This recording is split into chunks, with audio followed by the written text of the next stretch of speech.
Buenas tardes, noches. Les damos la bienvenida a este curso que forma parte del programa de sensibilización, formación y actualización para la comunidad universitaria de Rectoría General.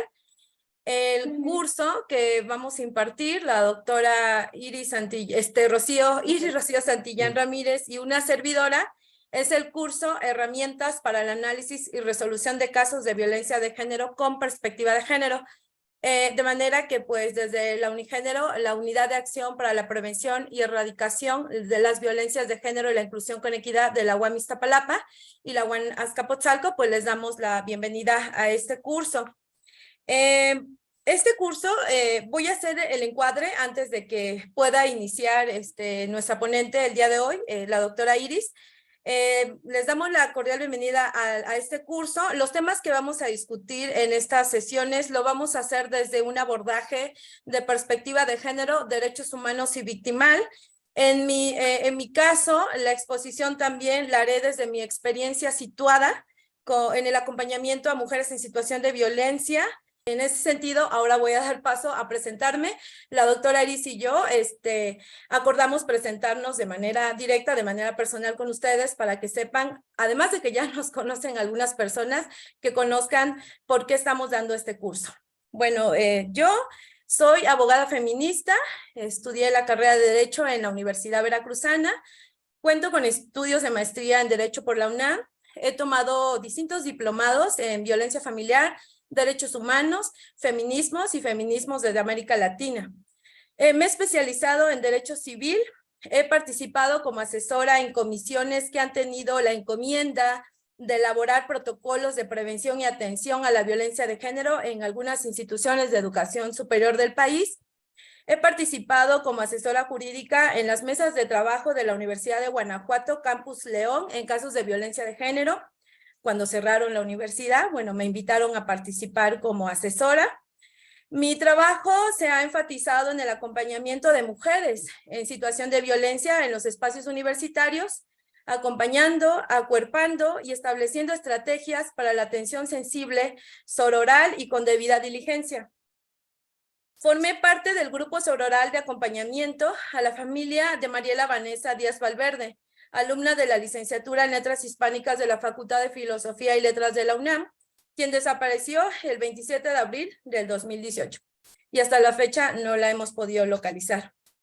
Y he creado, junto con la compañera Samantha Zaragoza, grupos de acompañamiento a víctimas en la UACM, y que, bueno, tenemos un trabajo también desde la perspectiva victimal. Y fui titular de la Unidad de Atención a la Violencia de Género en la UNAM, que fue una de las primeras unidades de género que se crearon en la UNAM.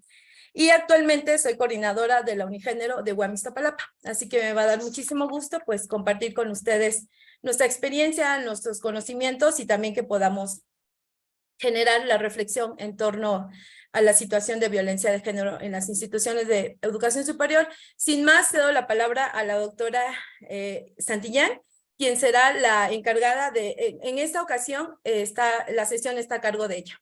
Gracias. Muchas gracias. Buenas tardes a todas, todos, todes. Me presento entonces, yo soy Iris Santillán, soy licenciada en Derecho por la UAM Azcapotzalco, generación 80-84. Después estudié la maestría en el INACIPE en Criminología. Por fortuna tuve oportunidad de después irme a estudiar a Barcelona, Criminología Crítica, gracias a eso no estoy midiendo cráneos. Y posteriormente hice mi doctorado en el INACIPE en Ciencias Penales y Política Criminal. Durante 20 años de mi carrera trabajé en instancias gubernamentales, en la Procuraduría General de Justicia de la Ciudad de México, donde justamente comencé en un área de atención a víctimas. Llegué a ser subdirectora de atención a víctimas cuando todavía no había absolutamente ningún marco legal en este rubro. Trabajé en la Secretaría de Gobernación, en la Fiscalía General de la República, en el Sistema Nacional de Seguridad Pública, en la Comisión de Derechos Humanos del Estado de Jalisco, y bueno, al final, hace 21 años más o menos, regresé a la universidad, ¿no? a lo que me gusta, y tengo 10 años que gané la plaza como profesora profesora investigadora en el Departamento de Derecho en UAM Azcapotzalco. Desde que salí de la universidad, de todos modos, bueno, mi tesis, aún sin saberlo, ya tenía el tema de género, ¿no? Yo un poco intuitivamente. Entonces, bueno, he escrito varios artículos, todo va orientado, toda la investigación que he hecho, pues va orientada justamente a temas de género, violencia contra las mujeres y derechos humanos.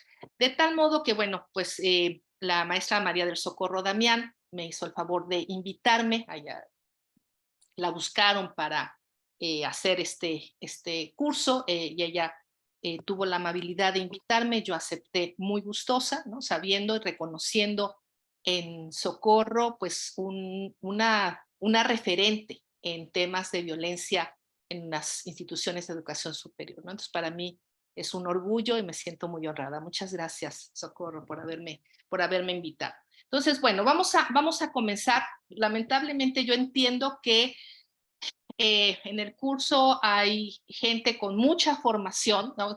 Ahí está mi querida Marta Torres Falcón, que fue mi maestra, está Karina Ochoa, a quien respeto muchísimo, ¿no? Pero también entiendo que hay quienes es su primer acercamiento a los estudios de género. Por eso, pues es complicado. Yo espero que quienes ya sepan algo me tengan un poco de paciencia, pero comprenderán que es fundamental, ¿no? Comenzar con algunas cuestiones básicas. Entonces, pues el curso se llama Herramientas para el análisis y resolución de casos de violencia con perspectiva de género. El objetivo general, digamos, el objetivo académico es brindar a quienes asistan al curso herramientas teórico y prácticas básicas para el análisis y resolución de casos de violencia de género con perspectiva de género al interior de las comisiones de faltas en los consejos divisionales. Yo siempre digo que, bueno, estos son los objetivos generales académicos, pero que en realidad mi objetivo personal siempre ha sido moverles el tapete, ¿sí? Es decir, que podamos reflexionar cómo nos relacionamos con las demás personas y si es lo correcto, si en verdad tenemos un respeto a los derechos de los demás o qué es lo que estamos haciendo. Entonces, bueno, si salen con muchas dudas, yo me daré por bien servida. Entonces, nos hemos dividido los temas y bueno, pues yo voy a comenzar en esta primera sesión con conceptos fundamentales para el abordaje de casos de violencia por razones de género contra las personas y las personas de la diversidad sexual. Comienzo con esta lámina, ¿no? Bueno, algo que omití decir es que en la universidad yo imparto la materia de Derecho Penal y de Poder y Género en las ingenierías. En Derecho Penal siempre les hago la referencia que cuando yo trabajaba en la Procuraduría del Distrito Federal, allá por los años 80, ¿no? Pues teníamos herramientas arcaicas casi, ¿no? El teléfono, la máquina de escribir, la pluma. Ya más adelante teníamos un beeper, que ya saben, salía la información y había que hablar por teléfono a la oficina. Hoy en día, pues en el teléfono tenemos la vida entera y hay que aprenderlo, ¿no? Porque si no lo aprendemos, estamos totalmente desactualizados. Bueno, pues lo mismo sucede con la perspectiva de género, lo cual no es una moda, no es no es algo que vaya a pasar, sino que es una forma de acercarnos al conocimiento de una forma distinta. Y ya me voy a explicar. En todos mis cursos comienzo, como comenzaba mi maestro, el doctor Fernando Tenorio, con la ley de Hume, ¿no? Porque me parece que es muy importante y que de pronto es parte de lo que hemos estado escuchando en las últimas semanas. Comprender esta ley de Hume nos ayuda también a comprender cómo hay una distancia en el discurso y en los hechos. David Hume fue un filósofo escocés del siglo XVIII, muchas cosas, pero yo me quiero enfocar en lo que se conoce como la ley de Hume. Hume planteaba que había dos planos, ¿no?, en el conocimiento, el plano del deber ser o el mundo del deber ser y el mundo del ser. El mundo del deber ser, que es pertenece a la esfera prescriptiva. Y en esta esfera se emiten juicios de valor, argumentos. Ahí está el derecho, la moral, todo tipo de normas. En cambio, en el plano o mundo del ser, yo digo que es es la neta del planeta, es lo que realmente sucede, ¿no? Y este mundo del ser, pues describe la realidad, es el mundo de los hechos. Eh, dice Zaffaroni que el deber ser es el ser que no es, ¿no? Entonces, pero la ley de Hume en lo que consiste es que del plano del deber ser no podemos llegar a conclusiones del ser ni viceversa. Pongo un ejemplo. Si yo digo que en México no existe la tortura porque hay una ley que previene y sanciona la tortura, seguramente ustedes me dirán que ya estoy cansada, que ya tengo que jubilarme, porque lo que estoy diciendo es una falacia, ¿no? Y es que justamente del plano del deber ser no podemos llegar a conclusiones del ser ni viceversa. Pensemos, por ejemplo, que en México, de cada 5 mujeres, 3 viven violencia en el ámbito familiar. Es decir, que lo normal es que vivan violencia. Del hecho de que así sea, no podemos llegar a la conclusión de que así deba de ser, ¿no? Entonces, el ejemplo de un enunciado en el plano del deber ser es que los hombres y las mujeres deben tener los mismos derechos humanos. Esto no es ni verdadero ni falso. En cambio, en el plano del ser, los hombres y las mujeres gozan de los mismos derechos humanos. Esa sí puede ser una proposición verdadera o falsa. Me parece que, por ejemplo, lo que hemos visto en las últimas semanas, de pronto las respuestas de algunas autoridades pues es que ya está, ¿no? Ya está el reglamento, ya está el protocolo, ya están estos. Sí, sí, claro, aquí está esto, el plano del deber ser está muy bien. El punto es que no se lleva a cabo de manera eficiente ese deber ser en el mundo de los hechos. En el tema que nos ocupa, por ejemplo, en el mundo del deber ser, desde 1970, finales de 1974, se reformó el artículo 4 constitucional, estableciendo que el varón y la mujer son iguales ante la ley.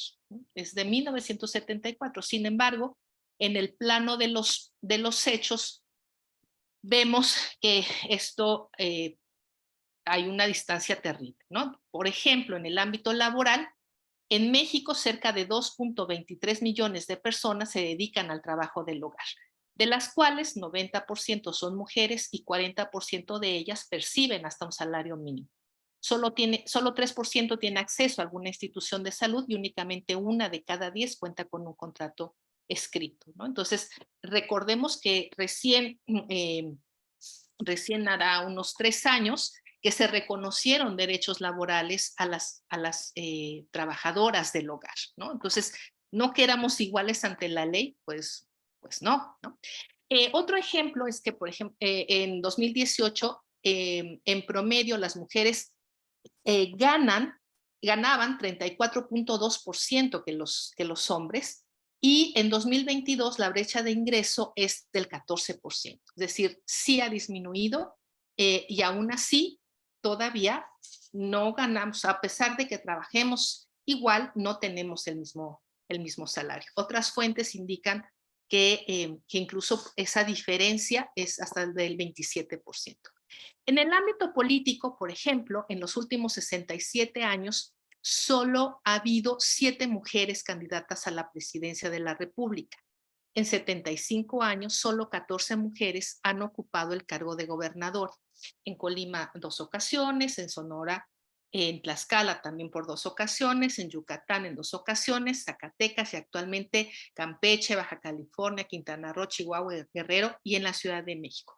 Y una más encabezó el gobierno del Distrito Federal. Si pudiera yo preguntarles y que me respondieran, les preguntaría yo justamente si recuerdan quién fue esa mujer que gobernó el Distrito Federal y si recuerdan cómo terminó esta mujer, ¿no? Fue Rosario Robles, que se acordarán, estuvo implicada en el tema del señor de las ligas, y hay un manejo turbio con los dineros, y quienes lo recuerdan seguramente también tendrán presente que pues se vio implicada, ¿no? En un escándalo sexual porque estaba relacionada con un empresario argentino que era casado. Yo recuerdo que en aquellos años, en aquel tiempo, si uno googleaba el nombre de Rosario Robles, lo que aparecía era la palabra puta, ¿no? Fíjense que coincidentemente, en aquellos años recuerdo haber tenido que dar un curso en Veracruz, y, eh, y la que era mi anfitriona estaba muy emocionada porque el entonces gobernador iba a llegar a su municipio, a Coatzacoalcos. Y estaba muy contenta porque decía que, pues, que el gobernador tenía un amante en cada municipio y que llegaba perfectamente vestida esta mujer, ¿no? Del lugar, con ropa y bolsa y zapatos de firma, ¿no? Y, y entonces pensaba yo, ¿no? Reflexionaba justamente de este doble parámetro, porque mientras al entonces gobernador se la aplaudía, a Rosario Robles pues se le insultaba, ¿no? Había este doble parámetro. Recuerdo también que en alguna clase un estudiante decía, por eso, profesora, las mujeres no deben de gobernar. Yo le decía, pero ¿cómo por qué? No, pues porque las mujeres se enamoran, decía, ¿no? Como si los hombres no se enamoraran. Coincidentemente esa tarde recuerdo que llegué a casa y mi hija me estaba esperando para ver una película, y era la película que se llama La otra reina, es decir, la vida de Enrique VIII, ¿no? Entonces no me digan que los hombres no se enamoran y que los hombres no toman decisiones a partir del enamoramiento. Lo que pasa es que la valoración es totalmente distinta. Otro dato es que en estos 67 años solo 21 mujeres han ocupado el cargo de secretarias de Estado. Durante 70 años, solo 1,512 mujeres han sido presidentas municipales. Las mujeres ocupan menos, y ahí he dejado, ¿no? He ido cambiando, vean como si cada vez las mujeres participan más en el ámbito político, ¿no? Hasta llegar actualmente a 28.9% de las presidencias municipales que están eh, ocupados por una mujer, ¿no? Y 39% de los puestos del Poder Judicial y 8% de las 16 secretarías de Estado. En el anterior sexenio solamente eran 2 mujeres de un total de 19 secretarías. Ahí recordemos que en este nuevo gobierno pues celebramos muchísimo la llegada de una mujer a la Secretaría de Gobernación. Teníamos la esperanza de que efectivamente la secretaría más importante en el gabinete fuera ocupado por una mujer, pero porque claro, esto lo que pasaba es que estaba rompiendo lo que conocemos como el techo de cristal, ¿no?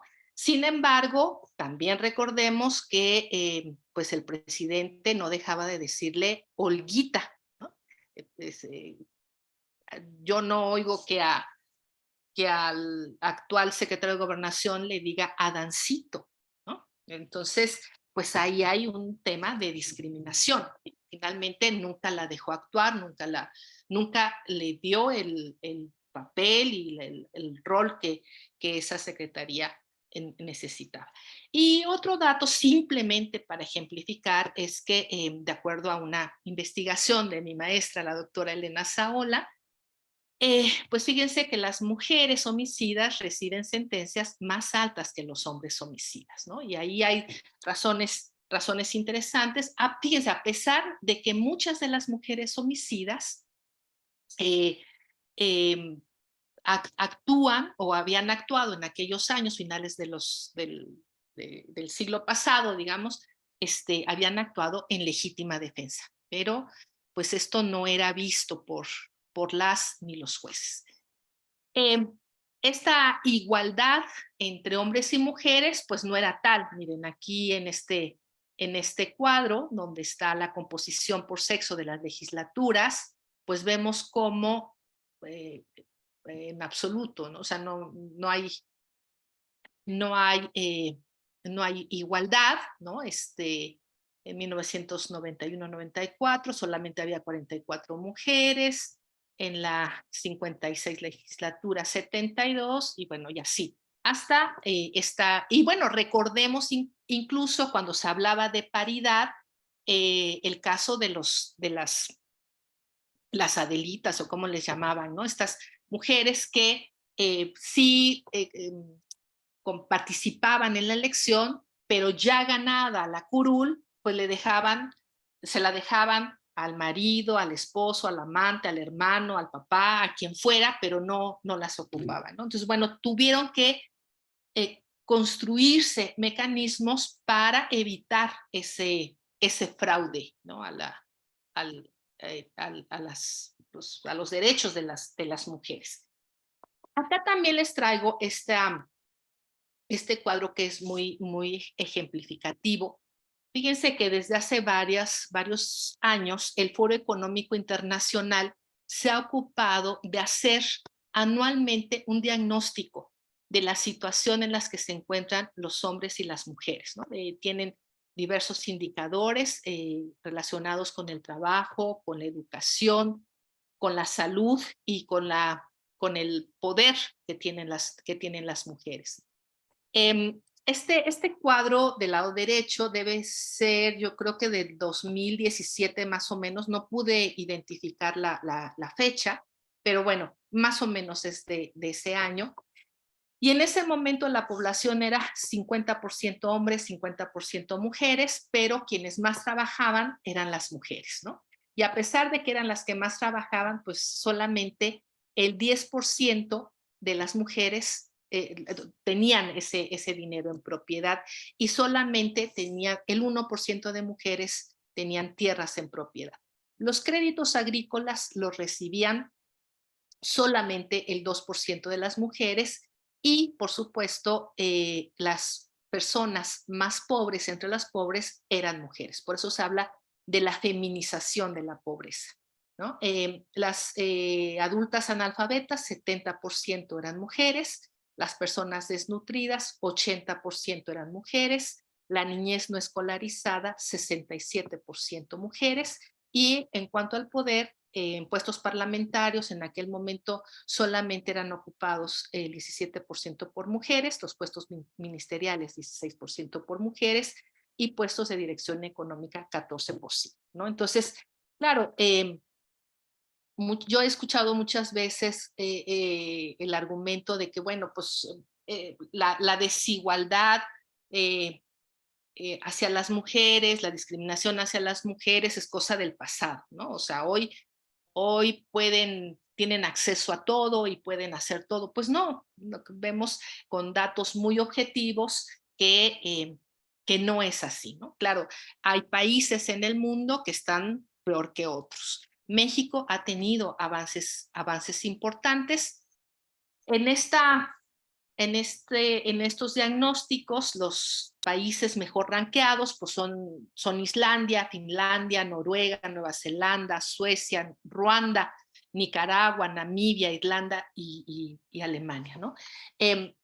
Quienes nos interesa el tema de la violencia y hacemos un cruce, vemos que también varios de los países en donde menos brecha de desigualdad existe, tiene también menos violencia, ¿no? Entonces, por eso es que esa es una razón más para que todas las personas, independientemente de nuestro sexo, de nuestro género, de nuestra orientación sexual, pues debiéramos estar ocupadas en justamente reducir esas brechas de desigualdad. México ha tenido avances importantes, ¿no? Acá del lado derecho están los datos del diagnóstico de 2022. Sobre todo, pues ha subido, ¿no? Ha subido en el ranking bastante, y sobre todo por los avances en el ámbito político. Estamos en el número 31, ¿no? Pero donde estamos, y estamos pues mejor, digamos, si vemos comparativamente. Ay, no, pues no, hemos bajado, a ver, por ejemplo, en el poder político, ¿no? En el 21 estábamos en el lugar número 18, en cambio en el 2022 en el número 15, o sea, subimos.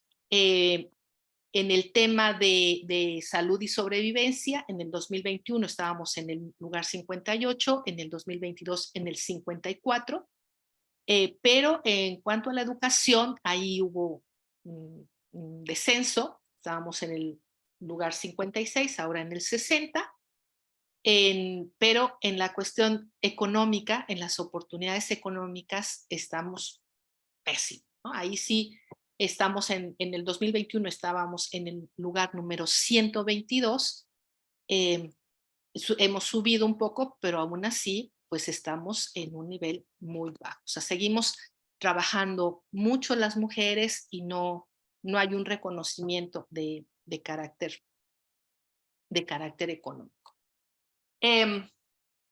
Aquí, bueno, pues qué pena que no se pueda, que no se pueda abrir la voz para que me dijeran, ¿no?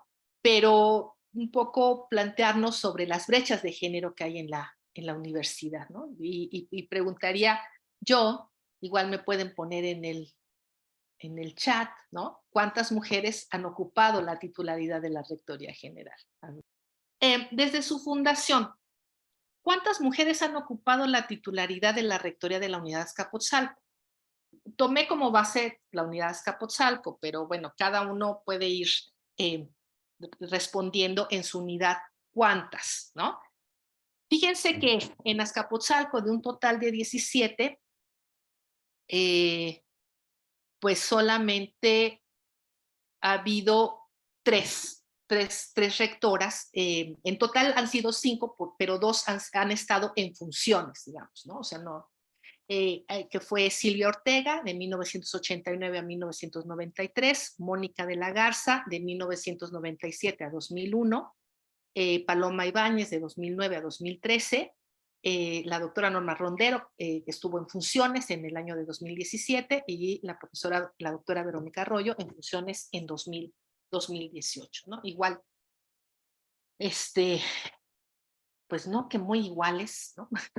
No, los datos dicen otra cosa, ¿no? Y claro, ya sabemos, por ejemplo, que el grueso del alumnado de CBI, pues es del sexo masculino. Aquí tomé este dato solamente de la unidad Azcapotzalco y vemos pues que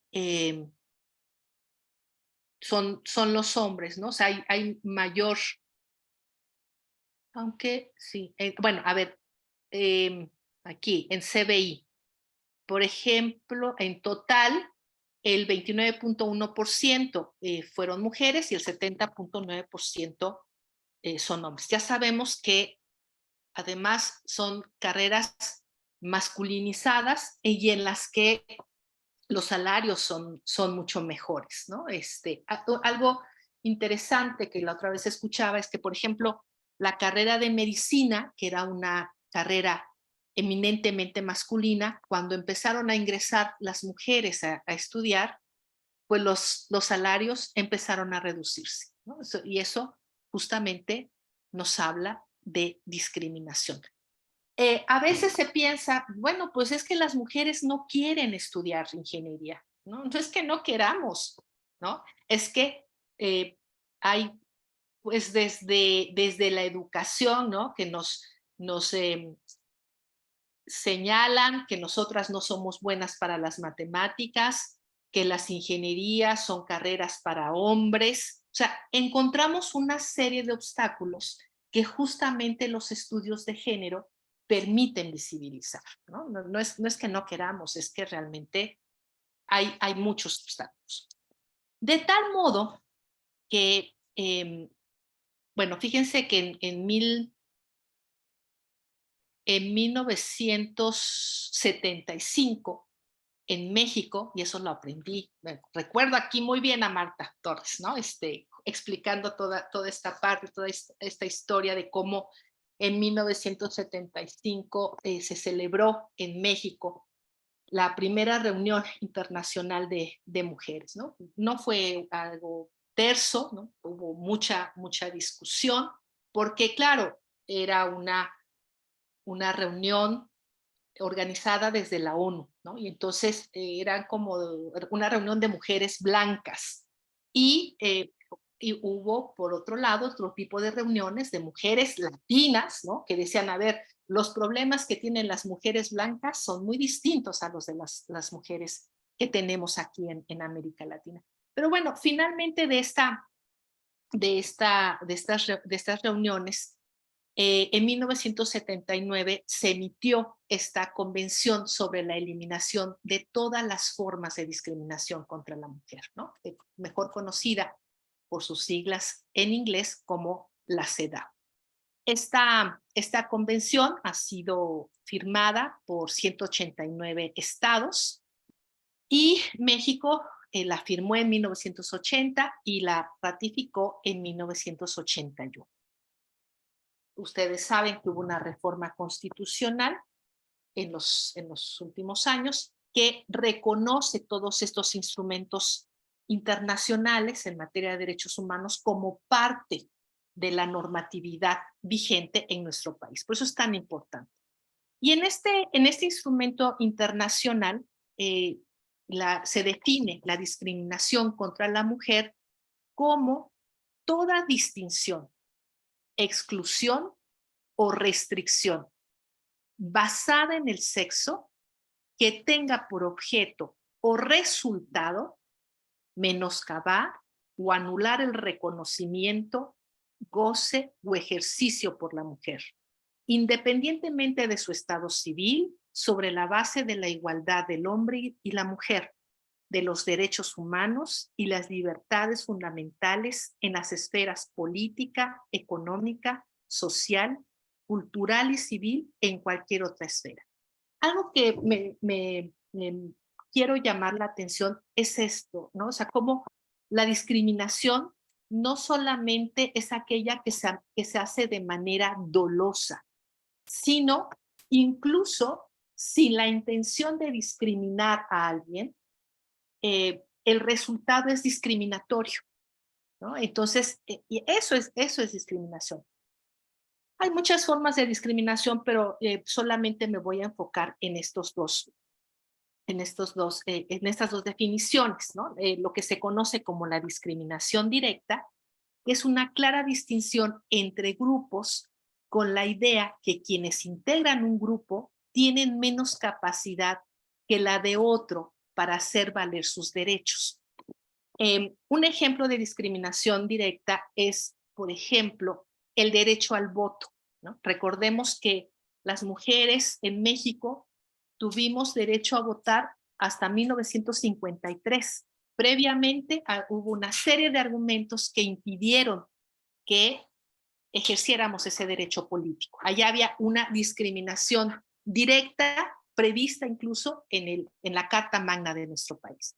La otra es la discriminación indirecta, que se da cuando una ley o política se presenta neutralmente y, sin embargo, perjudica de manera desproporcionada a un grupo o grupos específicos. Les voy a poner un ejemplo de mi ámbito de disciplina, ¿no? El adulterio.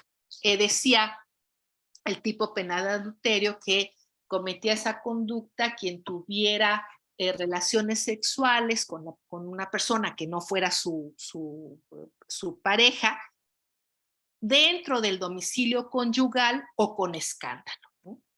Es decir, el tipo penal no sancionaba o no protegía la familia o la fidelidad. No.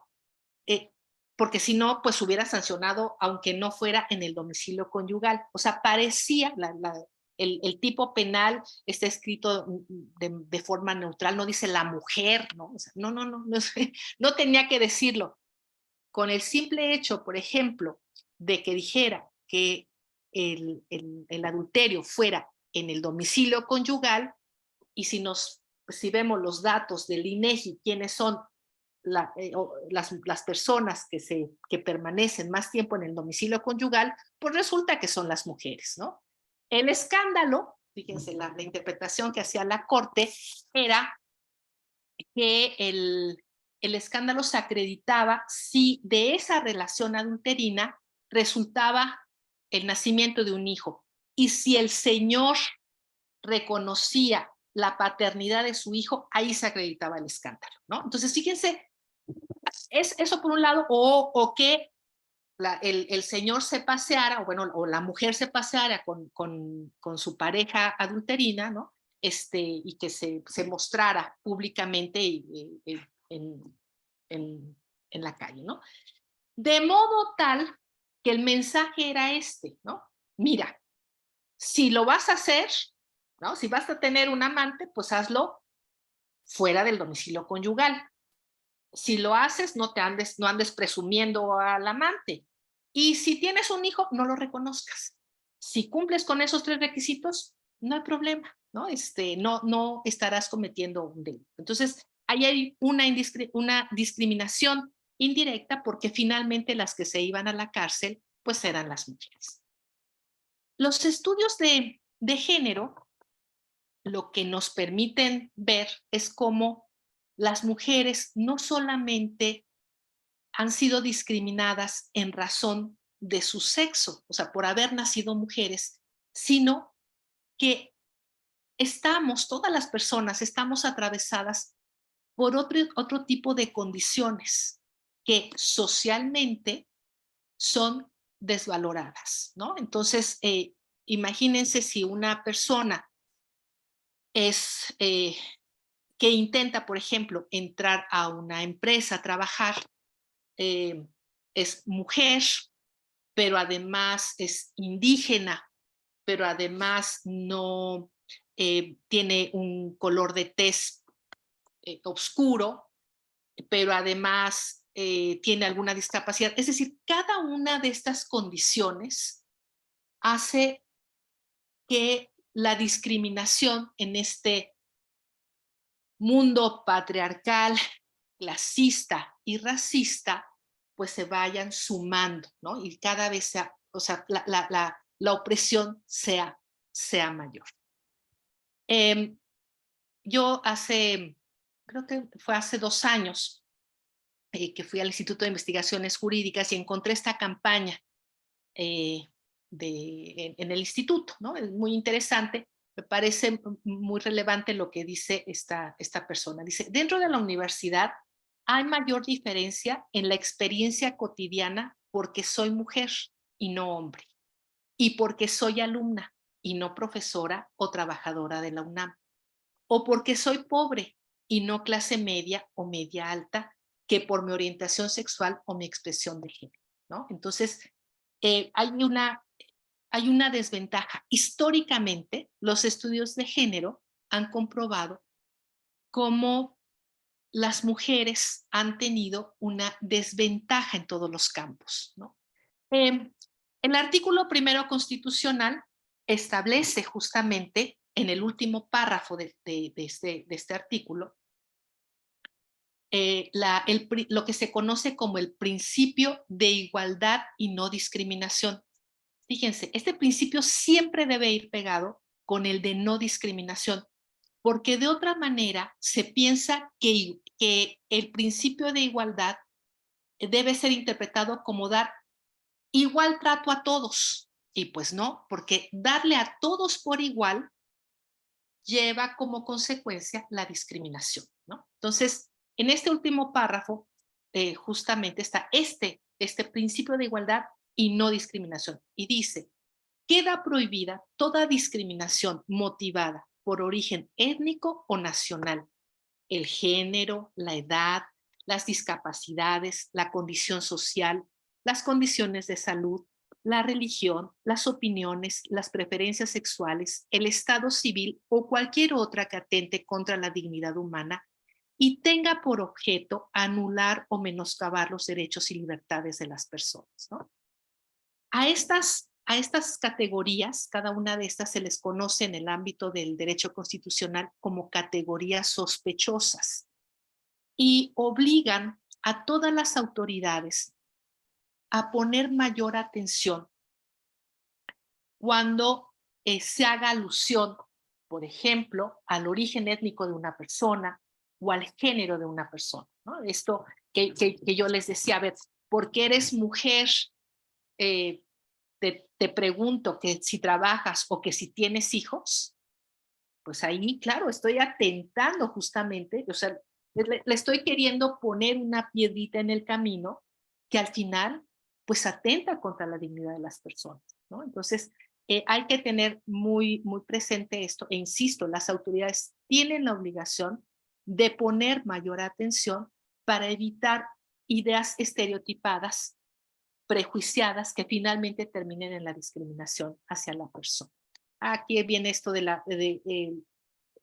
puse una tesis jurisprudencial, ¿no? De cómo justamente el uso de estas categorías sospechosas hace que las resoluciones en el ámbito de la justicia sean totalmente diferentes. Miren, aquí, por ejemplo, se establece que el artículo 332 del Código Penal Federal, que sanciona penalmente a la mujer que decide voluntariamente practicárselo en la primera etapa de gestación, es inconstitucional por contener una categoría sospechosa de discriminación basada en el género, que limita sus derechos sexuales y reproductivos, ¿no? Entonces, bueno, pues es muy, muy, muy importante esta tesis del 2022, si no me equivoco, ¿no? Es decir, eh, se limita totalmente al criminalizar la interrupción del embarazo y no reconocer que es un derecho de las mujeres. Lo que se está planteando es justamente esta obligatoriedad de las mujeres a ser madres, ¿no? Pero no así, no se habla, por ejemplo, de la obligatoriedad de los hombres, o sea, la paternidad, no hacerse responsables de la paternidad.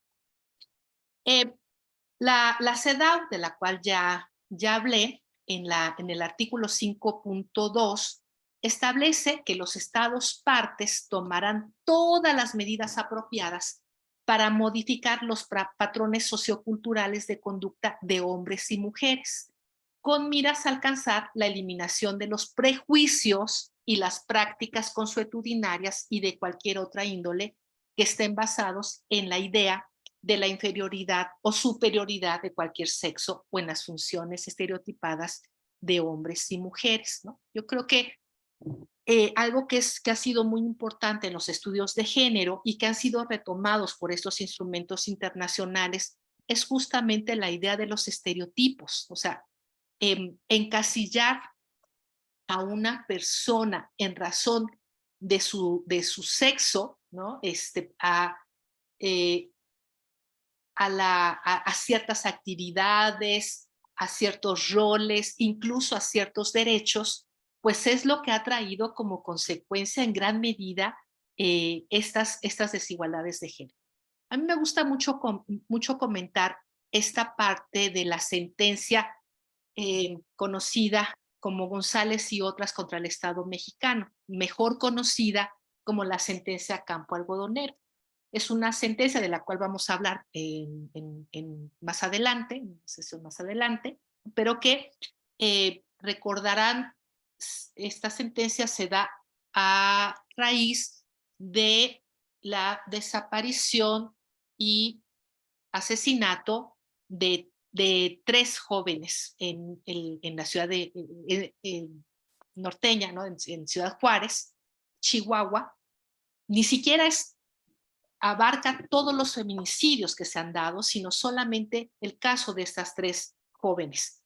Lo que se documentó en esa investigación es que las autoridades utilizaban una serie de estereotipos para negarles el acceso a la justicia a las personas, ¿no? De tal modo que cuando llegaban las madres a denunciar que sus hijas estaban desaparecidas, la respuesta de las autoridades era: seguro se fue con el novio, felicidades señora, en 9 meses va a ser usted abuela, siempre se van de fiesta. O sea, son ideas estereotipadas, haciendo alusión de que las chicas pues son promiscuas, ¿no? Y de que pues se van, ¿no? para tener sexo. Fíjense, a pesar de que había un contexto de feminicidio, o sea, a pesar de eso, las autoridades no respondían como debían, ¿no? Entonces, uno de los puntos más importantes, me parece, de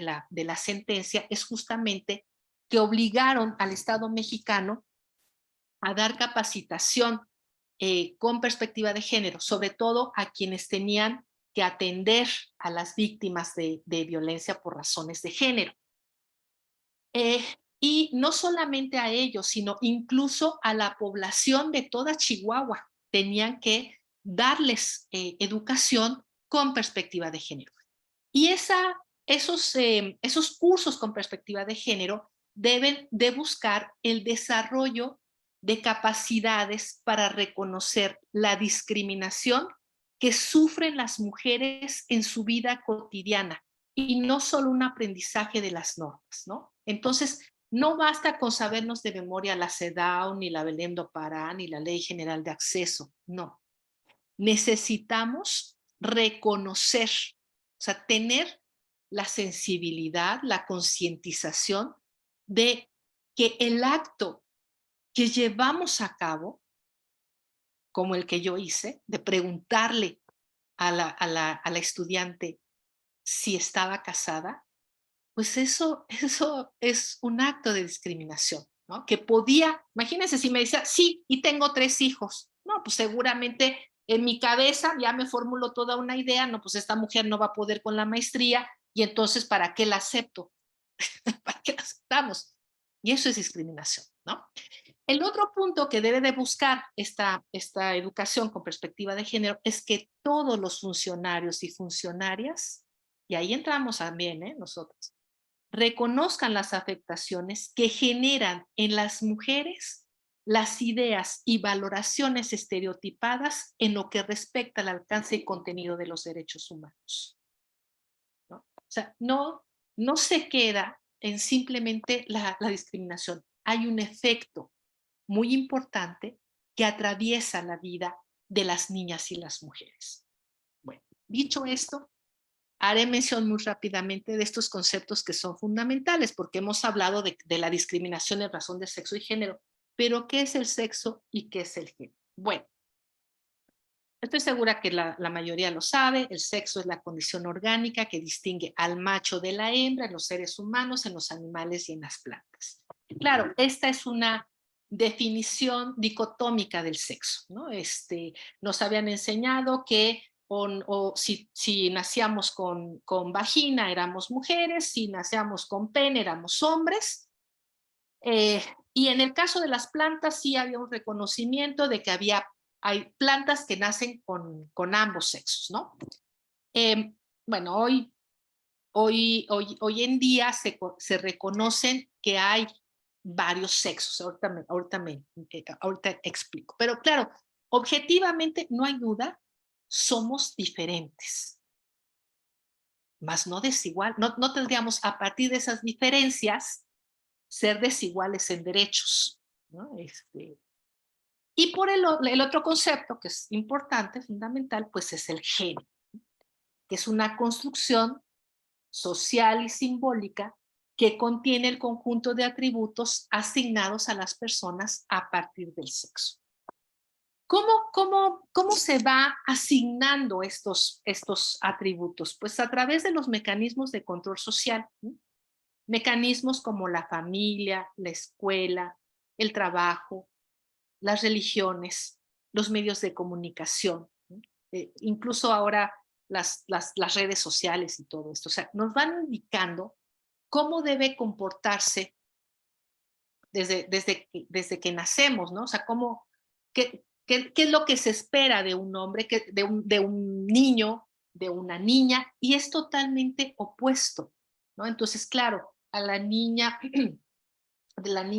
seguramente si si nace una niña, le vamos a comprar ropita rosa, y los halagos que hagamos, vamos a decir, miren, pero qué tierna, qué linda, qué dedos tan delicados, se parece a la mamá, y nos van a regalar bombones, chocolates, ¿no? Pero sí, bueno, y le van a dar a la pobre niña, le van a poner sus aretes, ¿no? Para que sepa de una vez que el dolor viene en su vida acompañado.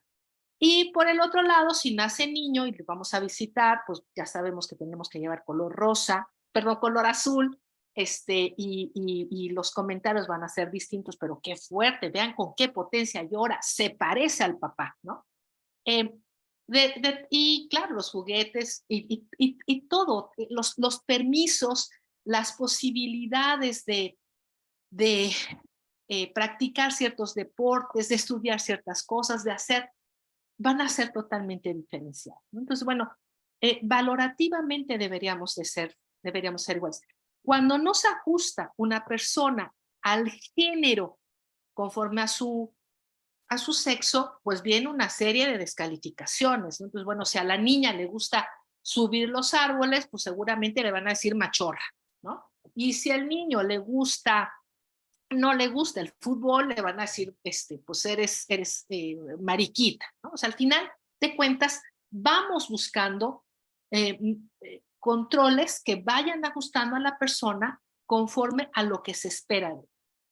Este cuadrito de la izquierda me gusta mucho, ¿no? Me parece que es muy orientativo de respecto a estos distintos conceptos que en torno a la sexualidad humana existen, ¿no? Entonces, bueno, nos hicieron creer, por ejemplo, que si nacemos con el cromosoma XX somos mujeres, pero si somos XY somos hombres. Pero resulta que en el medio, pues hay un montón de posibilidades, ¿no? Entonces hay quienes son X triple Y o X doble Y o X0, ¿no? Hay muchas posibilidades. Hoy en día se les conoce como síndromes. Yo tengo, a lo mejor acá hay quienes son médicos, médicas, y me van a decir que estoy loca, pero yo tengo la idea de que quizás más adelante se reconozca, es una simple hipótesis, se reconozca que no son síndromes, sino que son condiciones distintas, ¿no? de las personas. En cuanto al sexo genital, entonces, ya les decía yo, nos habían eh, eh, impuesto una idea binaria de que o nacíamos con vagina o nacíamos con pene, y hoy en día sabemos que hay personas que son intersexuales, que tienen ambos sexos, algunos más desarrollados el sexo propio de las mujeres y otros más desarrollado el sexo o la genitalidad propia de los hombres. Pero entonces hay una diversidad de sexos genitales. En cuanto al género, igual, ¿no? Nos habían hecho pensar que, claro, si somos mujeres, necesariamente somos femeninas, y si somos hombres, necesariamente somos masculinos. Pues no. De hecho, yo creo que difícilmente alguien es 100% femenino o 100% masculino. Yo difícilmente me pongo una falda, por ejemplo. Hoy en día yo veo que varios de mis estudiantes les gusta pintarse las uñas, les gusta ponerse la rayita, a mí me encanta cómo se ven con la rayita, ¿no? Y eso no significa que tenga nada que ver con la orientación sexual, necesariamente, ¿no? Que es el otro concepto, el de la orientación sexual. Entonces, claro, nos habían hecho pensar que si somos mujeres, necesariamente nos tienen que gustar los hombres. Y viceversa, si soy hombre, necesariamente me tienen que gustar las mujeres. En realidad hay una diversidad, que es justamente lo que está en la parte de la derecha, ¿no? Entonces, pues puede ser que sea mujer y me gusten las mujeres, o puede ser que me gusten las mujeres trans, o me gustan hombres y mujeres, ¿no? O sea, hay de verdad toda una diversidad. Y en cuanto a la apariencia, también, pues hay la apariencia que puede ser femenina o masculina, y que no necesariamente tiene que ver con la orientación sexual, insisto. Y hoy por hoy, también lo que hemos visto en muchos jóvenes es que a veces no podemos reconocerlos, ¿no? O sea, no sabemos si son hombres o son mujeres, porque son totalmente andróginos, o sea, renuncian de alguna manera a una apariencia femenina o masculina, ¿no? A partir del género, insisto, se nos han dado oportunidades, se nos han dado tareas, se nos han dado roles y se nos han dado derechos. Y de tal modo que por cuestiones de género se espera que, dependiendo de su sexo, las personas sean de determinada manera. De tal modo, acá, de acuerdo a esta lámina, por ejemplo, pensamos que las mujeres debemos, o somos, ¿no? Somos discretas, frágiles, tiernas, pasivas, débiles, tiernas, etcétera, etcétera. Y cuando no lo somos, bueno, la crítica social es terrible. Igual, ¿no? Se espera que de los hombres, por serlo, sean fuertes, feos, fuertes, formales, ¿no?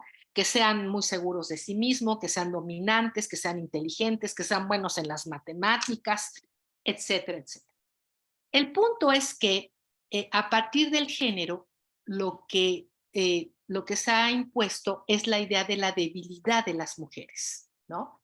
La, la falta de capacidad de las mujeres. Recuerdo que Aristóteles decía que las mujeres eran una especie de entelequia del hombre, eran una especie de varón abortado, que las mujeres eran mujeres porque no habían llegado a su completitud, ¿no?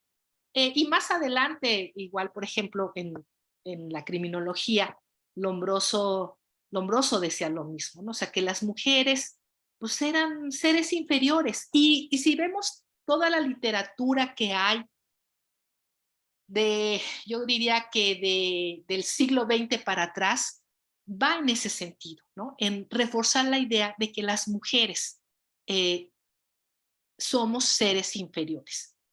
Y claro, bueno, entonces a partir de ahí se crea este estereotipo de femenino masculino, ¿no? Identificamos el concepto de estereotipo como un conjunto de creencias consensuadas sobre las características de un determinado grupo. Nos sirve en gran medida para darnos cuenta de los prejuicios que existen, ¿no? que tenemos. Y ahí también me acuerdo de mi maestra Marta Torres, que esa herramienta también la aprendí de ella, ¿no? Y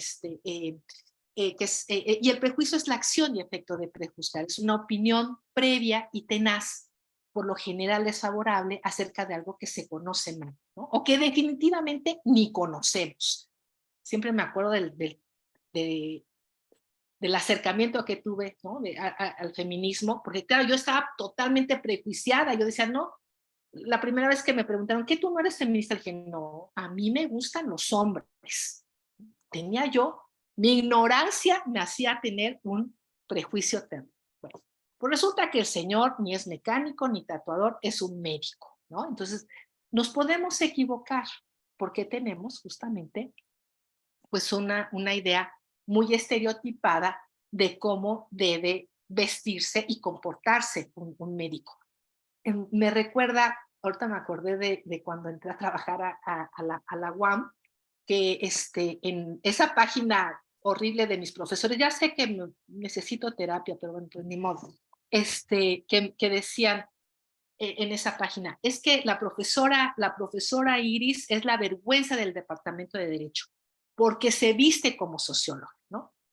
Ya quisiera yo tener los conocimientos que tienen las sociólogas, y sí, bueno, sí soy eh, no sé qué significa lo de que si está bien, sí me he visto como, me he visto como me gusta vestir, es en realidad, ¿no? Pero lo interesante es eso, cómo existe el estereotipo, ¿no? De la abogada. Entonces, claro, yo no cumplía y sigo sin cumplir con el estereotipo de la abogada, ¿no? Que tiene que ir así, muy, muy trajeada. Bueno, fíjense que en el 2021, la Defensoría de los Derechos Universitarios, no sé si ustedes los recuerdan, si participaron, pero hizo un diagnóstico en el tema de la discriminación.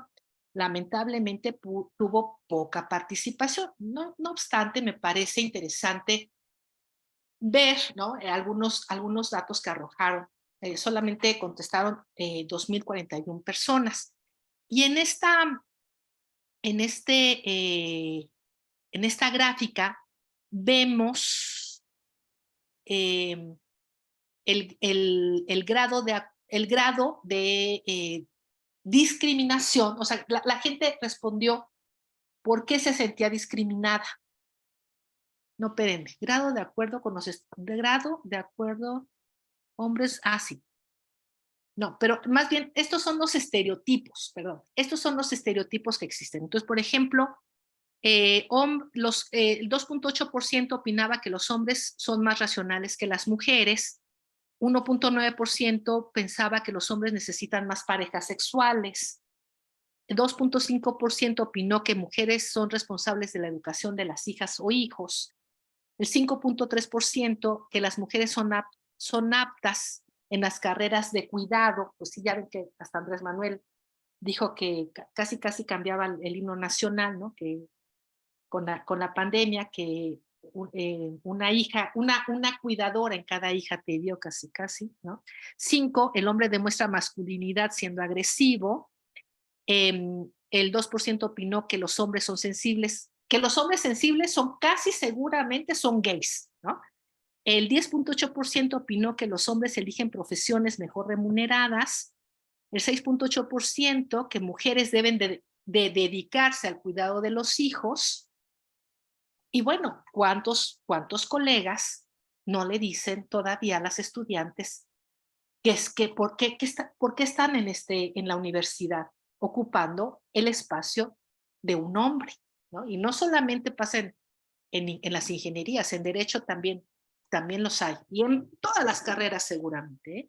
El 6.8% mujeres deben dedicarse al cuidado de los hijos, el 2.2% las mujeres no deben desempeñar iguales actividades que los hombres, el 1.9% que los hombres son mejores líderes, el 1.7% que los hombres son más inteligentes, el 9.1% que las mujeres son mejores estudiantes, el 2.6% que los hombres son aptos para carreras de destreza mental, el 4.8% que las mujeres usan su sexualidad para beneficios y el 2.3% que las personas de la disidencia sexual eligen carreras de su género. El 14, ¿no? Llama la atención porque cuántas veces las estudiantes son acosadas o hostigadas sexualmente por profesores y los compañeros lo miran como si fuera algo positivo,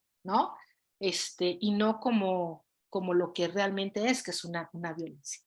Este otro cuadro me gusta mucho, ¿no? Porque ayuda mucho a la reflexión de cómo los estereotipos que tienen que ver con lo que pienso generan prejuicios que tienen que ver con lo que siento y finalmente termina en la discriminación. Entonces, claro, existe, por ejemplo, el estereotipo de que las mujeres no sabemos manejar. Esto, si vemos a una mujer que va conduciendo a la velocidad reglamentaria, puede provocar irritación, pues, ¿no? O sea, no sabe estacionarse, va muy lento, es un estorbo, y al finalmente termino discriminando a esa mujer, ¿no? Le toco el claxon, le grito, tenías que ser mujer. Bueno, eso mismo sucede en la universidad. Si lo que estamos pensando es que las mujeres deben de dedicarse al cuidado, existe ese estereotipo y viene el prejuicio. O sea, me irrita ver que una joven estudiante esté en ingeniería civil, por ejemplo, ¿no? Y finalmente no le voy a dar la educación de la misma, no me voy a esforzar con ella de la misma manera que con los hombres, o le voy a poner ciertos obstáculos, ¿no? Que van a llevar justamente a que el desarrollo profesional de esta chica no sea la misma, ¿no? que uno. En esta misma encuesta, fíjense, ahí sí es ahí respondió la gente por qué la habían discriminado. Y llama muchísimo la atención, ¿no? Entonces, el 27% contestó haber sido discriminada por su género. el 24.7% por ser feminista. Y doy constancia de eso. Doy constancia. Por su manera de vestir, el 22.2%, por el nivel socioeconómico, el 18.4%, por la forma de hablar, el 17.1%, por el peso, 17.1%, por la edad, 16.9%, por las facciones, 14.8%, por el color de piel, el 11.8%, por otra razón, 11.2%, por ser foráneo, 7%, por la religión, 5.7%, por el origen étnico, 3.1% y 2.6% por la discapacidad, ¿no? Pero realmente llama mucho la atención justamente que, pues, o sea, la discriminación en contra de las mujeres, ¿no? Y ahí está esta encuesta. Qué bueno. Fíjense que Alda Facio es una jurista feminista que yo les recomiendo mucho sus textos, ¿no? Muchos están en línea. El que más les recomiendo es este de Cuando el género suena, cambios trae. Este texto es retomado en el primer protocolo para juzgar con perspectiva de género, ¿no? Y entonces Alda Facio justamente plantea que el derecho no es simplemente un conjunto de normas que son emitidas por el legislador, ¿no? Sino que el derecho es algo más, tiene al menos 3 componentes. Y ella identifica el componente formal sustantivo, en donde, que son las leyes formalmente generadas, estas que pasan por el proceso de iniciativa, discusión, aprobación, sanción, publicación, etc. Luego viene el componente estructural, y ahí ubica a las leyes que se forman a través de la administración e interpretación de esas leyes formalmente generadas. Pensemos, por ejemplo, que los tribunales hacen una interpretación de las leyes, ¿no? Y la aplican. Pero también, por ejemplo, algunos órganos administrativos pues crean normatividad. Por ejemplo, la UAM, ¿no? Que tiene la facultad para hacer reglamentos que tienen que estar acordes con la legislación. Pero el más importante para el tema que nos ocupa es el componente político-cultural. Y aquí están las leyes que se forman a través de las costumbres, las tradiciones, las políticas, así como del conocimiento que le dé la gente a las leyes formalmente promulgadas o formalmente interpretadas. Y entonces, ¿qué creen? En este componente político-cultural, que es donde pues viene justo la aplicación de las normas, pues ahí van también todos nuestros prejuicios. Prejuicios sexistas, clasistas, racistas, todos. Ahí van, ¿no? Entonces, es indispensable pues que nos demos cuenta de esto. En estos, ya se halló mención de los mecanismos de control social. Lástima, no nos da tiempo en este curso para ir más a fondo, ¿no? Pero en el análisis es muy interesante, bueno, es una de las clases que a mí más me gusta, ¿no? Pero uno de los componentes, uno de los controles sociales formales, pues es justamente el derecho. Y el derecho lo que ha hecho, pues es justamente sancionar, reforzar, pues, ¿no? Aprobar y reforzar la idea de la inferioridad de las mujeres. Entonces, pensemos, por ejemplo, en el voto o en épocas en las que las mujeres no podíamos heredar o no podíamos pedir el divorcio o incluso la figura del uxoricidio, que era un derecho que tenía el hombre de matar a su mujer, ¿no? Si le era infiel, si pensaba que él era infiel, ¿no? Entonces, la legislación, las leyes, pues son patriarcales, ¿no? Eso justamente los estudios de género lo han develado.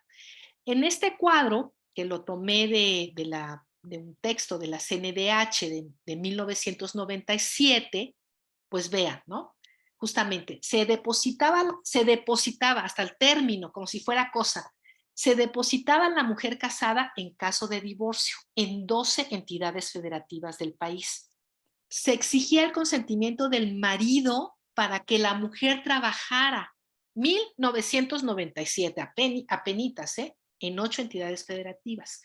Se obligaba a la mujer a vivir con el marido. Bueno, ¿qué les parece el divorcio, ¿no? La figura del divorcio. Antes, para pedir el divorcio, o sea, el juez tenía el poder de decir, no, no te doy el divorcio, porque no hay una causa. O sea, tienes que vivir con tu violentador. Ay, qué cosas. Bueno, se obliga a la mujer a vivir con el marido en 7 entidades federativas, no se prohibía la contracepción forzada en 16 entidades, es decir, que el Estado a veces les ponía a las mujeres un dispositivo para que no quedara embarazada, ¿no? Y eso no estaba prohibido. En uno o más delitos sexuales eran menos penados que el abigeato. El abigeato es el robo de ganado. Por ejemplo, ya existían, ya había varios casos de feminicidios en Ciudad Juárez y el Código Penal establecía para el delito de violación una pena máxima de 5 años. Es decir, la persona que estuviera acusada de violación podía salir libre bajo fianza. Pero si era acusado de un robo de ganado, o sea, si se había robado una vaca, un puerquito, ¿no? La pena era igual a la del homicidio, de 8 a 20 años de prisión. Ese no salía, ¿no? Claro, porque al final las leyes no solamente son patriarcales y sexistas, sino que también son clasistas, ¿no? La corrupción de menores era menos penada que el abigeato en 30 códigos penales del país.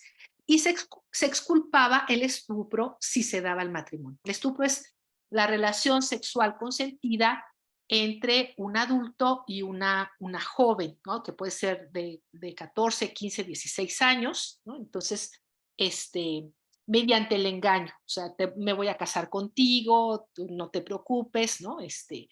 Y, accedía la chica, pero al final de cuentas, pues era un abuso por la diferencia de edades.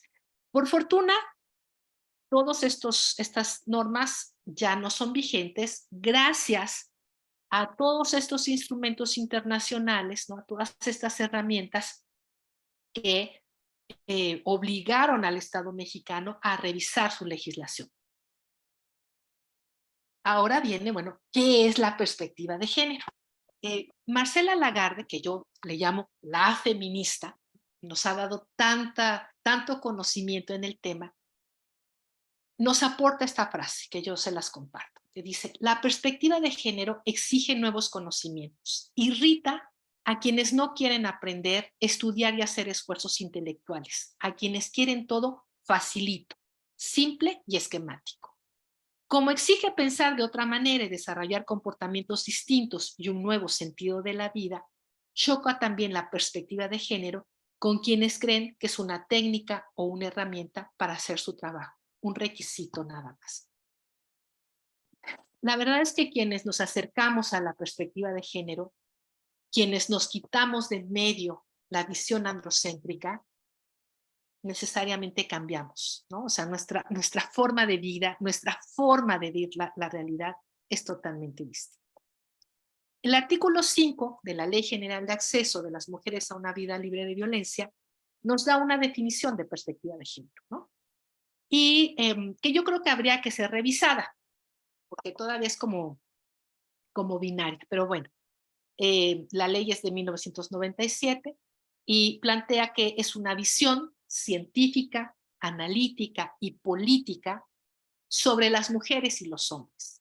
Se propone eliminar las causas de opresión de género como la desigualdad, la injusticia y la jerarquización de las personas basadas en el género. Promueve la igualdad entre los géneros a través de la equidad el adelanto y el bienestar de las mujeres. Contribuye a construir una sociedad en donde las mujeres y los hombres tengan el mismo valor, la igualdad de derechos y oportunidades para acceder a los recursos económicos y a la representación política y social en los ámbitos de toma y decisiones, ¿no? A mí me parece que esta definición es un reconocimiento de que históricamente las mujeres hemos estado en una situación de desigualdad. Y por eso es que se requieren de herramientas que quiten ese yugo patriarcal que las mujeres hemos cargado por milenios, ¿no?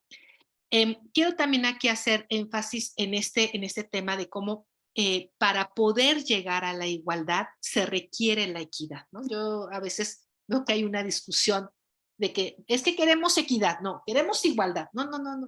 No, en realidad todos los instrumentos internacionales hablan de la igualdad. O sea, el objetivo es la igualdad. ¿Cómo se va a lograr esa igualdad? Igualdad en derechos, ¿eh? Igualdad en derechos y oportunidades. ¿Cómo se va a lograr esa igualdad?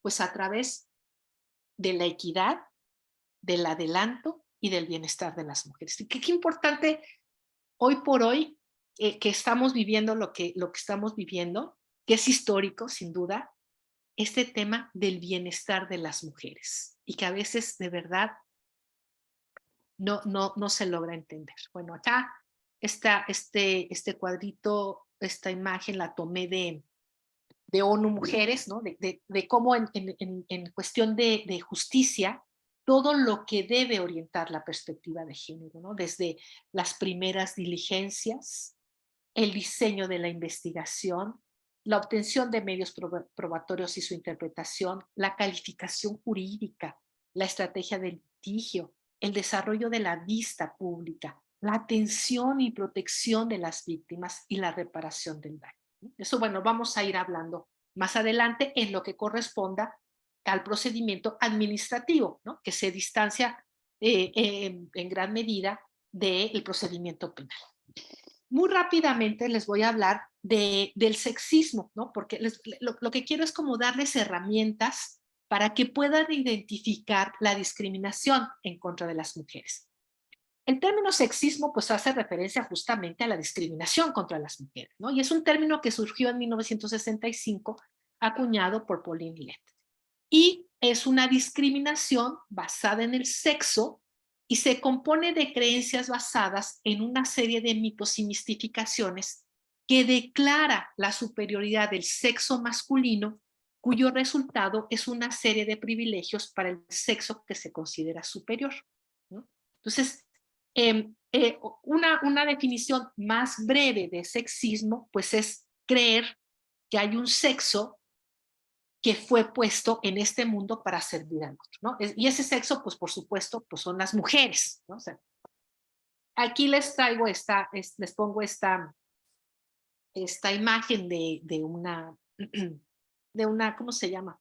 De ropa, un instructivo de lavado, ¿no? Que dice, ponlo a la lavadora y tal, o dáselo a tu mujer, que ese es su trabajo, ¿no? Entonces, por supuesto, es totalmente discriminatorio. Hay 7 formas de sexismo que se dan en los textos legales. Esto viene en el texto que les recomendé de Alda Facio. Ella retoma de Margaret Eisler estas 7 formas de sexismo que se dan en los textos legales. Sin embargo, esos mismos sexismos también se dan en la vida cotidiana y en otros textos, ¿no? Entonces, por eso lo retomo. El primer, no los voy a ver todos, nada más los que creo que son más importantes y más representativos dentro de la universidad, es el androcentrismo, ¿no? Y se da, la definición dice, se da cuando el estudio, análisis o investigación se enfoca de la perspectiva masculina únicamente. Los hombres son el paradigma de lo humano. Y ese es el punto. Mucho se habla de que debemos de ponernos los lentes de género. Yo digo que no. Yo digo que tenemos que quitarnos el lente androcentrista. porque aunque seamos mujeres, vemos al mundo desde una visión masculina, ¿no? Y por eso es que a veces nos atrevemos a criticar a las compañeras que tienen un ascenso y decir, seguro se las dio al jefe, ¿no? Algo hizo para que... ese tipo de cuestiones, porque lo estamos mirando desde una visión masculina. Fíjense que en los últimos cursos que he tomado, que hacía yo las cuentas, el año pasado tomé más de 200 horas de capacitación en temas de género y me di cuenta que varias colegas utilizan esta obra de Artemisa Gentilech, ¿no? Susana y los viejos. Tuve la oportunidad de irme una escapada a París, ¿no? Y en los museos me encontré el de la izquierda, esta pintura, también Susana y los viejos. Y me di cuenta, ¿no? de lo diferente que son. Les cuento muy rápidamente la historia, ¿no? Es una, el origen la inspiración viene del libro de Daniel, libro bíblico de Daniel.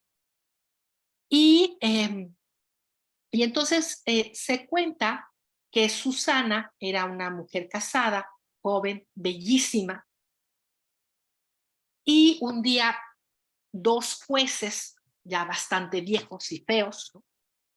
Aunque no estuvieran feos y aunque fueran jóvenes, no importa, pero eran viejos jueces, pues tenían deseo sexual hacia Susana. Un día la vieron que estaba tomando un baño y estaba sola, no tenía ahí quien la vigilara, quien la acompañara, y se acercaron a ella a hacerle proposiciones sexuales, amenazándola que si no aceptaba, iban a acusarla de haberla visto con un amante, ¿no? Ella era muy religiosa y entonces dijo, pues es que estoy en una encrucijada porque si acepto estaré violando la ley divina y no quiero, ¿no? Pero también si no acepto me van a matar, ¿no? Finalmente decidió no aceptar. Pero a mí lo que me llama mucho la atención es si ustedes se dan cuenta cómo en la obra de Artemisa Gentileschi, que además fue víctima de violencia sexual, pues representa a Susana con o sea, con horror, ¿no? O sea, está aterrorizada de las propuestas que la está haciendo estos hombres. En cambio, en la obra de Tintoretto, en esta de 1555, vean la mirada, ¿no? Cómo está representada Susana. A mí, yo la veo como hasta con una mirada de deseo, ¿no? O de aceptación. Y en la derecha, la de Guido Reni de 1622, pues como de indiferencia, ¿no? Entonces, me parece que, claro, estas dos pinturas son totalmente androcentristas, desde los valores masculinos, mientras que la de Artemisa Gentileschi representa realmente el sentir y la visión de una víctima de violencia sexual, ¿no? La historia termina con que, pues sí, o sea, sí la acusan y les creen a la primera, sin ninguna investigación, les creen a estos jueces, claro, eran jueces, así como algunas vacas sagradas, ¿no? Así, igualito. Y entonces, Daniel era un niño y vio que la llevaba y pues no sé, tenía alguna autoridad que dijeron, oigan, no le pueden hacer a esta mujer. ¿Ya investigaron? No, pues ellos negaron, ya con que lo hayan negado basta.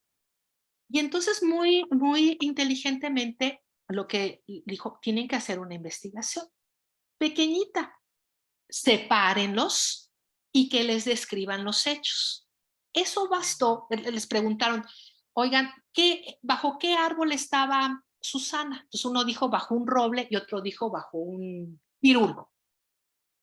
no había, o sea, no eran contestes, ¿no? O sea, no, y eso bastó justamente para determinar que todo era una falsedad. O sea, que no importaba la calidad que tuvieran estos sujetos, o sea, fueran jueces, SNI 3, titular C, o el mejor estudiante con 10 de promedio, eso no importaba, importaban los hechos, ¿no? Entonces, bueno, pues hay que quitarse ese velo. El androcentrismo tiene dos formas extremas, ¿no? Una es la ginopia, que es la imposibilidad de ver lo femenino o la invisibilización de la experiencia femenina, y la otra es la misoginia, el repudio a lo femenino. Cuando una mujer dice, yo soy ingeniero, yo soy licenciado, hay misoginia de por medio, porque está el estereotipo de por medio de que lo masculino es superior, ¿no? Lo recuerdo bien porque una alumna decía, es que yo soy abogado, porque yo sí soy buena, ¿no? La misoginia, estamos atravesadas por la misoginia.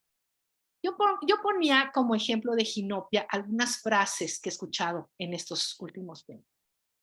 Por ejemplo, el hecho de que las chicas dijeron, no queremos que nos tomen fotografías. Y las ignoraron. Hay una ginopia, hay una imposibilidad de mirar a las mujeres, que además, claro, son mujeres jóvenes que a veces las infantilizamos. O esto que con mucha frecuencia, ¿por qué no denunció ante el Ministerio Público si fue un delito de violación? Porque no quiso, porque la institución le da la oportunidad de tomar una vía menos grave, ¿no? Que es una vía administrativa. O el debo tomar clases con mi agresor, obligar a una víctima de violencia sexual a tomar clases con su agresor, ponderar el derecho a la educación del agresor por encima de el derecho a la dignidad, a la seguridad, a la integridad de una estudiante, pues eso es tener ginopia y me parece puede ser incluso cierto tipo de misoginia, ¿no? Soy muy facebookera y encontré hace poquito esta imagen, ¿no? ¿Te imaginas ser nominado 19 veces al Premio Nobel de Química y 29 veces al Premio Nobel de Física? Y más encima, y está mal redactado, ¿no? Y encima has descubierto un nuevo elemento y la ficción nuclear, además de que el propio Albert Einstein te elogia ante el mundo entero, ella es la física Liz Maynard. Su colaborador sí ganó el premio Nobel, ella no. ¿Sí? Ahí hay ginopia y hay misoginia y hay todo. Acá este cuadrito en la clase de poder y género algún grupo expuso, ¿no? Hizo algún ejercicio y encontró frases como esta. Las ingenieras son feas, ustedes nada más nos traerán el café mientras hacemos el trabajo. Sacaste MB, le hiciste una chambita al profe, ¿verdad? A ver, un joven fuerte que quiera hacer la mezcla para que ustedes, señoritas, no se ensucien. No nos toman en cuenta en trabajos de equipo porque somos muy mandonas o no hacemos nada más que ver. Estudias ingeniería, no pareces, estás muy bonita. Nada más les habla uno y creen que queremos con ustedes, ni están tan buenas. Un profesor no me dejó utilizar el equipo de laboratorio porque no es para personas delicadas. A ustedes les dan chamba donde quieran, nada más enseñan las chichis y ya. A las niñas hay que explicarles bonito, si no se enojan. Ingeniería en computación, ¿eres lesbiana? Entonces, estas son algunas de las frases que pudieron obtener, ¿no? En un ejercicio que hicieron. Ginopia también, pues es esto, ¿no? O sea, mirar que pintaron, que estas intervenciones que hacen las chicas, pero no el problema real. Y bueno, yo tomé les digo que soy muy facebookera.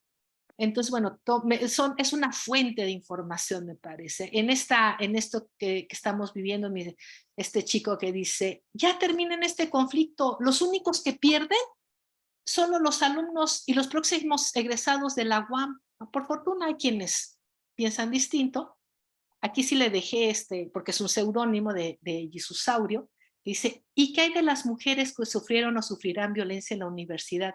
Si no se hacen los cambios que piden las paristas, ¿eso no importa o qué? ¿No? Este chico ya se quitó el sesgo patriarcal. Otra persona dice, ¿hasta cuándo se van a llenar?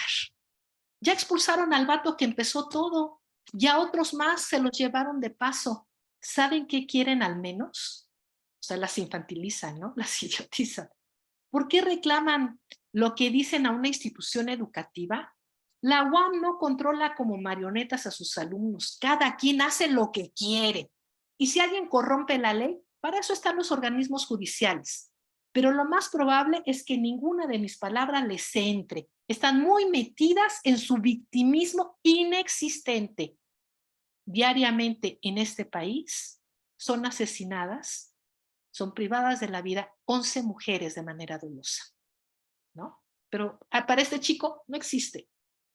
Sigan viendo películas con palomitas y tijeras nocturnamente. Esto lo escribo para que los mismos alumnos les metan presión y se vayan a sus casas donde muy probablemente no tengan nada que hacer, ¿no? Esta es nuestra universidad. Este es nuestro contexto. Bueno, acá esta que es, estas son imágenes de hace algunos años de un ex profesor de la universidad. Terrible, ¿no? Terrible. Una colega y yo reunimos firmas, fuimos ante la Defensoría de los Derechos Universitarios, la primera defensoría. El defensor nos instó para que, o sea, llevábamos así, ¿no? De publicaciones y cosas así, misóginas, y nos invitó a que retiráramos la queja. Al final de cuentas no ha pasado nada, pero imagínense, o sea, además, pues la incidencia que tiene en el alumnado. Este profesor, insisto, por fortuna salió ya de la universidad, le rescindieron su contrato, pero si no me equivoco sigue dando clases en la pedagógica e incluso tiene es un colaborador en Televisa, ¿no? O sea, y le aplauden, ¿no? Le aplauden, y le aplauden incluso mujeres, ¿no? Feminazi, ponte a lavar tus calzones, no uses la bandera ni lavadora, usa tus manos y ponte a trabajar, vive feliz a la hora que puedas, tal vez mañana no tengas tiempo. Bueno, también tomé algunas notas, algunos textos de este libro que para mí es fundamental, ¿no? de Rosalía Carrillo, Violencia en las Universidades Públicas, el caso de la Universidad Autónoma Metropolitana. Ella hizo un estudio muy a profundidad, hizo varias entrevistas. Esa es una entrevista que le hacen a un profesor, bueno, más bien es una profesora de Azcapotzalco, de CBI, es femenina, ¿no? Dice una profesora externo, en este departamento tenemos que andarnos cuidando las espaldas. Hay un profesor que tiro por viaje nos dice algo o nos inventa cosas para incomodarnos. Yo lo he reportado varias veces porque nos trata despectivamente. Una vez me empujó porque según él yo le estorbaba cuando iba a pasar. En las juntas nos calla argumentando que somos mujeres y que no sabemos nada de ingeniería. Es un pedante, misógino además. Ha venido a mi cubículo pateando la puerta y gritando porque no le parece algo. El hombre está enfermo de misoginia, pero parece que a los jefes del departamento no les importa lo que hace, pues lo sigue haciendo y nadie le dice nada, ¿no? No está enfermo de misoginia, es un hijo sano del patriarcado, lamentablemente, ¿no? No, la misoginia no es una enfermedad, y bueno, y justamente es esto lo que las chicas están reclamando, ¿no? Una institución que, que no ha hecho nada frente a este tipo de situaciones. Otro testimonio es una, ¿qué es? ¿Qué es GF? No sé, pero es de Xochimilco, de CCH, una mujer. Dice, mi prima estudiaba psicología y había un profe que nomás no la pasaba. Yo creo que le caía mal porque ella decía que siempre la descalificaba o la reprobaba, aunque cumpliera con los trabajos. El caso es que el profe se la pasaba diciéndole que no servía para esa carrera, que buscara otra o que no daba el ancho para ser psicóloga porque era demasiado débil. Ahora estudia antropología, no se salió de la universidad, pero dejó su carrera por presiones del profe. Yo creo que eso es violencia psicológica, ¿no? Claro, o sea, vean las repercusiones que tiene la violencia. Bueno, y las expresiones homofóbicas, ¿no? Esta es una lámina que tomé de un curso que dio el doctor Sotelo, y que también abundan desafortunadamente en los salones de clase, ¿no? Y solo para ver la definición que da la primera sala de la Corte, son aquellas expresiones en las cuales exista una referencia a la homosexualidad, no como una opción sexual personal, misma que es válida dentro de una sociedad democrática, plural e incluyente, sino como una condición de inferioridad o de exclusión. Constituyen manifestaciones discriminatorias, los discursos de odio o desprecio hacia un grupo social, constituyen una excepción estricta a los alcances de la libre manifestación de ideas, ¿no? Bueno, sabemos cómo en algunos departamentos de nuestra universidad, que son departamentos muy masculinizados justamente, se han dado casos terribles de discriminación, ¿no? Contra personas de la diversidad sexual. Y con eso voy a terminar. Aunque lo retome yo la próxima sesión, lo voy a retomar. Miren, les pido que revisen la voz hombre-mujer, ¿no? Del diccionario de la Real Academia Española. Han cambiado algunas cosas, pero otras no. Entonces, las que han cambiado, las que han quitado, las he tachado, ¿no? Miren, mujer, persona del sexo femenino, mujer de gobierno, criada que tenía a su cargo el gobierno económico de la casa. Mujer del arte, prostituta. Mujer del partido, prostituta. Mujer de punto, prostituta. Mujer de su casa, la que con diligencia se ocupa de los quehaceres domésticos y cuida de su hacienda y familia. Mujer fatal es la mujer que ejerce sobre los hombres una atracción irresistible que puede acarrearle un fin desgraciado.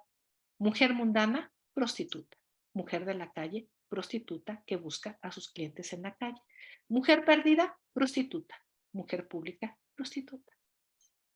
¿No? O sea, no se cansa. Socialmente no se cansa de decirnos prostitutas a las mujeres que estamos en el espacio público, que estamos ocupando el espacio tradicionalmente masculino. Claro, por ejemplo, cuando vemos, por ejemplo, hombre público, pues es el hombre que tiene presencia e influjo en la vida. El hombre de la calle, la persona normal y corriente. Ya vamos a regresar porque además a mí me parece que tiene ciertas implicaciones, ¿no? Es esta idea de decirnos para todo prostitutas.